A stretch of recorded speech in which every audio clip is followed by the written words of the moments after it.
వారణాసి చిత్రానికి కీరవాణి సంగీతం సమకూరుస్తున్న సంగతి తెలిసిందే. 'RRR' సినిమాకి గాను ఆస్కార్ అవార్డు సాధించిన తర్వాత రాజమౌళి, కీరవాణి కలిసి చేస్తున్న మూవీ కావడంతో మ్యూజిక్పై అందరిలో మంచి అంచనాలు నెలకొన్నాయి.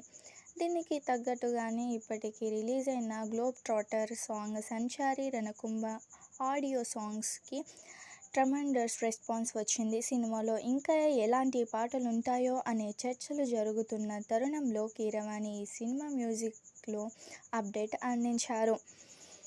గోవా వేదిక జరుగుతున్న international film festival of India (IFFI) 2025 వేడుకలకు కీరవాణి హాజరయ్యారు. ఈ సందర్భంగా ఆయన మాట్లాడుతూ వారణాసి మ్యూజిక్ చాలా గ్రాండియర్గా ఉంటుందని అన్నారు.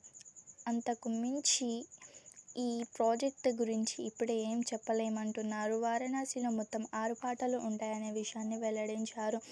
ఇటీవల ఈ మధ్యనే ఆస్ట్రేలియాకి వెళ్తున్న మహేష్ బాబు షూటింగ్ పరంగా సితారను కూడా తీసుకువెళ్లారు. మనం చేసే పనిపై క్లారిటీ, నమ్మకం ఉంటే ఏ విషయం మనకు ఒత్తిడిగా అనిపించదని, ఇప్పుడు ఈ ప్రాజెక్ట్ విషయంలో ఎలాంటి ఒత్తిడి లేదని కీరవాణి చెప్పారు.